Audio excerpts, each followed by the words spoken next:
lovelies. This is Lazy Fox Creates, a podcast about the crafting experience. I'm your host, Laura, and I have a guest here with me. Hi, this is Imriel. Would you like to introduce yourself?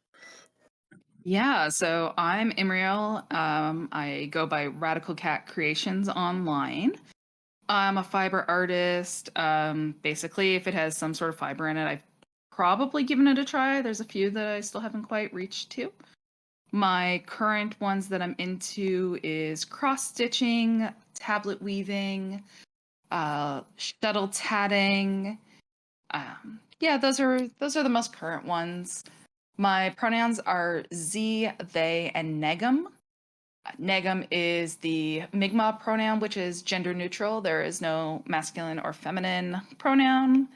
So I am also migma and black, as well as non-binary, queer, and yeah. Oh, and ADHD, hence why I touch on all of the fiber arts.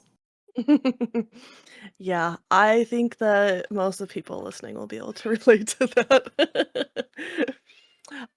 Okay, so will you I think, like, everyone knows what crocheting and cross stitching is, but will you go okay, so shuttle tat and tablet weaving, I feel like those are more, like, niche ones. Do you wanna, like, explain just, like, a little bit what those are? Sure. So for shuttle tatting, what it is you have a little ovular shaped disc, and you can wind thread into the center. Some of them have like a pop out bobbin, some of them you wind around a post. And what you do with that is you basically just kind of make knots over and over again. It's a form of lace making. So you make like rings and decorative pieces on the edges, like picots and stuff like that. So that I believe was popular in like India and Russia nowadays, and it used to be popular in like I think Victorian England, but don't quote me on this kind of stuff. I didn't get into the history too much. I learned how to do it from Sparrow Spite. They are also a non-binary fiber artist and like do lace making as a full-time job. So I don't know, I just stumbled on them. Facebook was like, "Hey, have this." And I was like, "Cool, thanks. Another thing to learn." And then for tablet weaving, so you have like trying to think of how to describe this. So for tablet weaving, you can do it several different ways as a setup. You could connect the threads to like a hook on the wall and a hook on your waist and just work the threads that way. Or you could do it in a loom, like you see rigid heddle, it can be done in that, or it can be done in what's called an inkle loom, which is what I use, which is basically just like a frame with a bunch of pegs on one side that you wrap the thread around. And what the difference between that and like rigid heddle or other kinds of weaving is that you have cards, usually four-sided with holes punched out of them. You thread through the cards, and then depending on how you turn the cards and how the cards are threaded, that decides what color is on the top. So when you weave back and forth through it, you get your pattern. So yeah, it's I think it's like still common in like maybe South America because it is such an easy setup where you can just hook it on something and hook it on your belt and work from there. That sounds like the most relaxing thing, like, I wish that I had the drive for fiber arts because it all sounds so nice and pleasant to do. It really is. One of the things I enjoy about them is like Sparrow in particular calls tatting pocket crafts because the shuttle is maybe 2 inches. I think the biggest shuttle I've seen is 3 inches. And I have one, but I don't like working with it because it's just so big in my hand. But yeah, you can just throw it and the ball of thread into your pocket and off you go. So the nice thing is it's also like portable, so I can take it with me and use it in hand in like meetings and stuff like that. So it helps me focus. Yeah, that's awesome. What's like Of all of these things, do you have a favorite one? Okay, so favorite depends on where my brain wants to go today. Mm. It Yeah, very much moves around. yeah, that tracks. Yeah. What about how, I'm curious how difficult these were to learn, or did it just, like, come naturally to you? So some of them I pick up really easily. I'm really good at picking up the basics on things. Not so much the more complicated things because by then I've moved on to something else or maybe I'm just not that interested in it. But yeah, like I pick up the basics on things really easy. So shuttle tatting, it was more an issue of just getting used to like holding everything because it's such a weird way to hold your hand. So, like for example, holding the thread open in a ring, you kind of just hold your it's referred to as dead spider. So you hold your hand with the palm facing up and like your fingers spread out so that the thread loops around your fingers. Mhm. And that's just, like, so weird to do and hold tension in, and then, like, holding the shuttle pinched between your fingers to move it back and forth. Yeah, so it's just more of, like, a matter of getting your hands used to it, but for card weaving, I'm still just having kind of, like it's weird trying to get the tension on all of the threads the same tightness, and that's, like, been my hardest thing so far. How many of those are you, like, juggling at one time? So it depends on the pattern, and I think the biggest one I've done so far because my loom is like Inkle's the category, mine's an inklet, so it's like a mini version of one, which is great because it actually will just pop into my book bag and I can carry it with me. But because it is smaller, I think the most I've gotten so far has been 24 cards wide. So that's 24 times 4 threads too. Okay, I'm trying to, like, picture this, like, what you're actually doing with it. That seems like a lot. Yeah, I wish I had my loom with me. I didn't take it with me, but like you have the peg and then all the threads are like lapped over the top of the peg. So my pegs are only about 2 inches wide. So I have to kind of like keep pushing the thread back over as I'm working because like the more cards there are, the more it wants to expand out because Yeah. everything's trying to lay down at the same time. I kinda relate with, like, how you're saying, like, it's so awkward in your hand because I do leatherworking, and one way to stitch it is, like, you have 2 needles in your hands, but then you also have an awl in one of your Oh hands. God. So you have to, like, push the awl through the leather and then do the needles, and it's, like, it feels so awkward at first, but then, like, once you get used to it, it's just second nature, and it's like, "How did I even not know how to do this ever?" Yeah, that's kind of how I feel about like with knitting and crochet too, like trying to hold all these things tensioned in my hand a certain way and also like move the needles or the hook as well and not drop everything. Especially with knitting, because if you drop it, like all your loops go off the thing and then you have to try and get them back on in the right direction. Mm. And yeah, Yeah, wow. That would be a disaster, huh? it can be a huge pain. I've definitely taken quite a bit of time trying to pull everything back on once in a while. Thankfully, not too often anymore that I'm used to it, but Okay, so for radical cat creations, mhm. what is, do you, like, sell things? What's the main, thing that you do with that? Yeah, so it's like my side hobby hustle thing. You know, we all got to have one as a millennial nowadays. Mhm. But basically, it's just like so it started because I liked making things, but I didn't necessarily like having them. So like I don't really like the feeling of a lot of knitted things like sweaters and stuff. Oh, interesting. So yeah, so I just kind of it was just like not that I sell sweaters, you know, just to be clear, like I don't do things like that.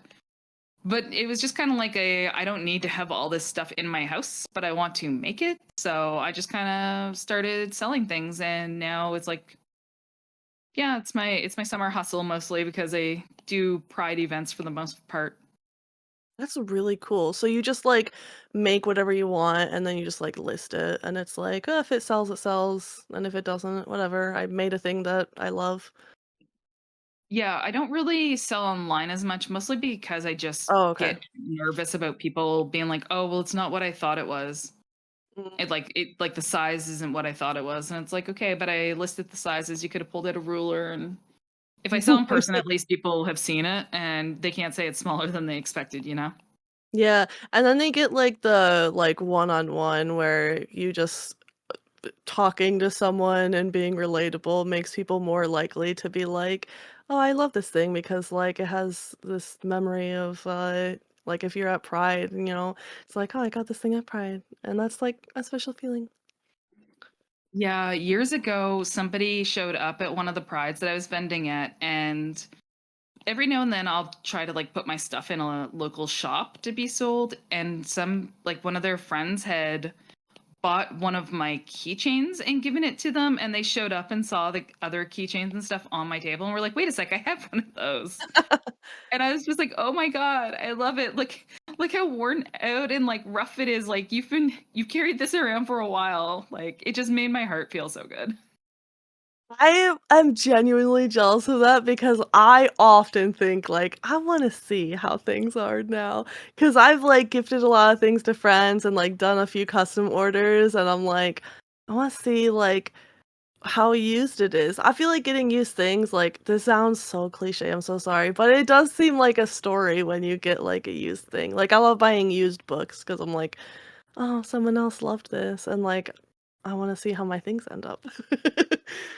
Yeah, I so like sometimes in the maker spaces that I'm in on like Facebook or whatever, people will be disappointed at finding something that's handmade being sold super cheap at like Mm, a flea market or like at a secondhand shop or something. And I'm like, okay, but like think of it this way. Somebody who didn't have someone who could do that for them now has access to it. And especially when you're looking at something like a quilt, like I'm not in a terrible position in life, but I still would have a hard time justifying to myself, not saying it's not that value, but to myself to buy a quilt, considering how much work they are.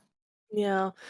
I really like that because I do kinda think that when I see stuff like, "Oh, someone put a lot of care into this and now it's at, like, a thrift store." Yeah, I'm gonna next time I see it, then I'll, think of what you just said about that. Yeah, because like when I was at the thrift store once, I found a quilt that is hand cross stitched, like the panels on it. And I was just like, this is great. Like, this is going to live on my bed and I'm going to be so happy with it. And, you know, the maker will never know me, but like, I hope that they had that thought, like, somebody's really going to enjoy this who understands, you know? Yeah.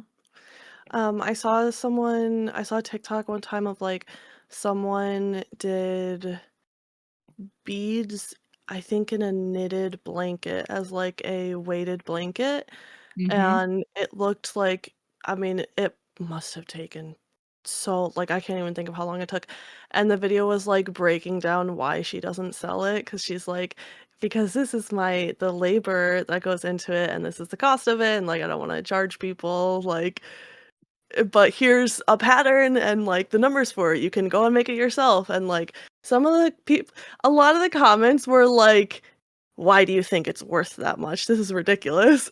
Oh my God. And I just, like, I couldn't stand it. I was like, "No, this is literally saying why she's not gonna sell it because it does cost so much even though, like, that is what it's worth. People just aren't gonna pay that." Right? Like, people just don't understand. I think part of it too is that for so long, fiber arts were as much as we have made the mundane beautiful, it's still a mundane thing. Like they just existed in our house because like we needed a blanket or we needed clothes or stuff.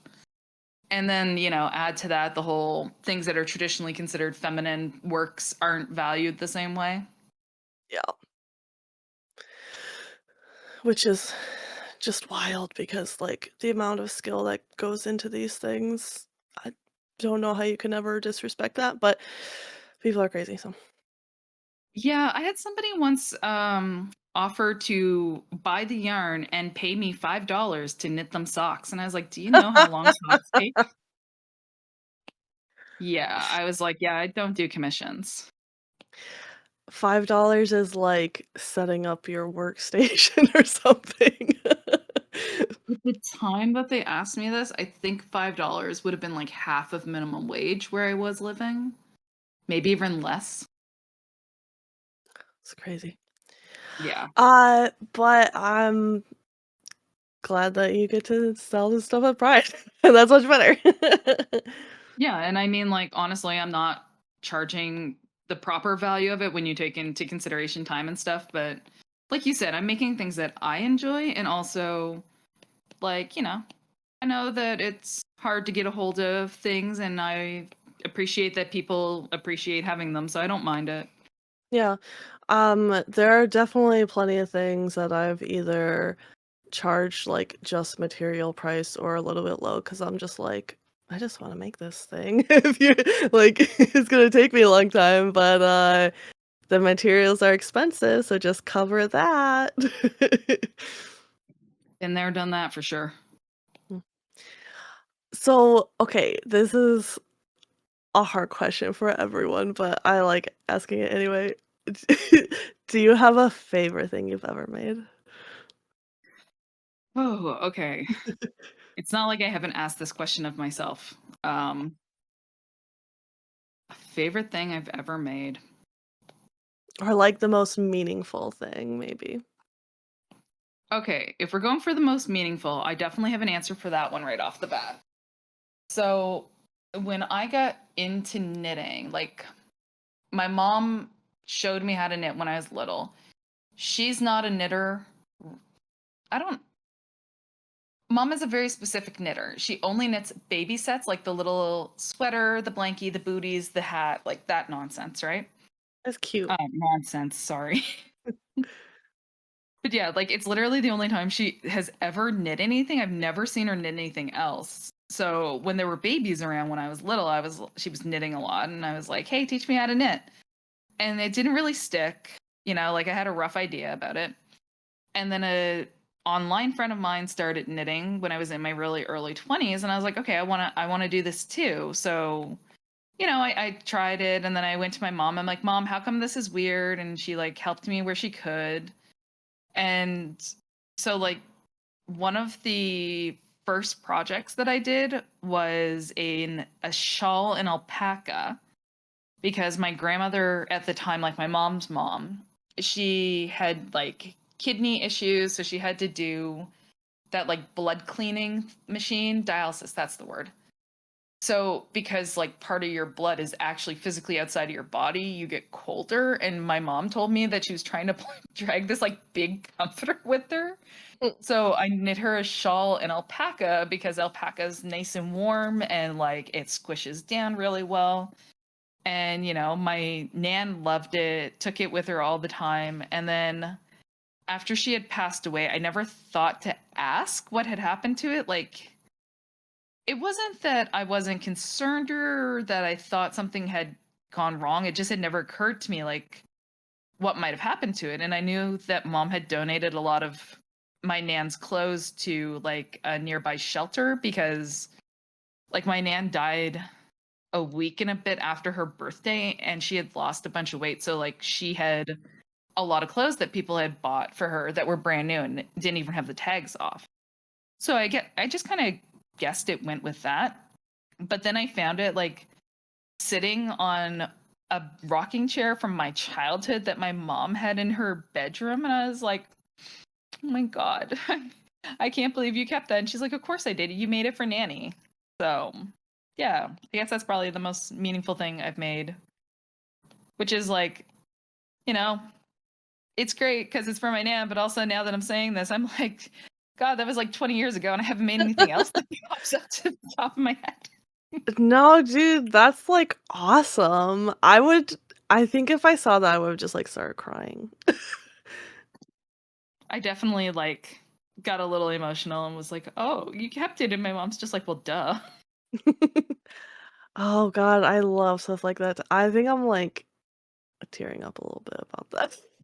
And I'm sorry, that's so cute because, like, I know, like, how much care goes into stuff you make, and it's just like, you acknowledge it, and you care about it, and, like, yeah. I don't know, it's just cute. Yeah, like, my mom's always been really respectful of handmade stuff and, like, very aware of the amount of time it takes for these kind of things, like anything that's handmade, like even jams and stuff like that too. But I don't know, I don't apply these thoughts to me very often. That like, well, of course mom would do the same for me and my stuff. Yeah, so.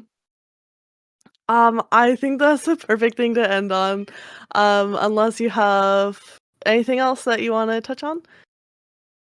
No, I don't think so. I think yeah, that's definitely like the most meaningful thing I can think of. So yeah. Yeah, I love that. Okay, so if people want to, follow you, where should they go? Okay, so I decided to get a link tree so I don't have to keep trying to Okay. like update my links because I did have to throw away some business cards that had the wrong link on them when I stopped using something. So it's Linktree, so that's LINKTR period EE slash Radical Cat Creations. And then there's a link currently to I think it's my Instagram, my Facebook, and my Blue Sky and also like an email contact and then yeah, I think that's it. Oh, and like TikTok that I don't use. I basically just have a holder account so somebody doesn't try to pretend it's me. Yeah, I got some of those. I also have business cards with Facebook, Instagram, and Twitter on them, which I don't use any of those, so Yeah, I don't really like using Facebook as much. I do prefer Instagram, but even Instagram's getting annoying now, but yeah. Yeah. I ditched Instagram entirely when they just started doing, like, way more problematic things that I mean, they've always been problematic, but it was just like, "Oh, okay, I'm done with this," and I, made, like, a big announcement about it in the Discord, and I'm like, "Listen, I understand that some people just it's an important, like, way to contact people, so no shame, but, like, I don't need it." So Yeah, I really want to ditch it, but at this point it's also a little bit of I'm really bad at keeping track of all the things that I do take like I don't sort pictures very well, so if I like delete it, a bunch of pictures of my stuff are gone. Mhm. Yeah, I didn't delete any of my accounts, and honestly, that's why. Because 'cause I'm like, if I ever need to go back and get anything, it's there. I just don't log into them anymore. Yeah, I basically just have it so that Facebook auto reshares anything that I've shared on Instagram, so I don't have to Okay. deal with it too much. Yeah, that's nice. If you would like to follow anything we do, my website is lazyfoxcreates.com. I have recently made a Blue Sky for the podcast specifically. I also have a TikTok that I never use because I started using it and then got bored of it. But we also have a Discord if you want to join the Discord. That is for all of the Glitter Fox Media podcasts. So not just us, but anything else we make. Well, this has been a good episode. Thanks for coming on. Thanks for having me, and thank you so much for your flexibility with my schedule change today. Yeah, no worries. Well, I hope you have enjoyed listening to this like we've enjoyed making it. Love y'all. Go out and make something. Bye, friend.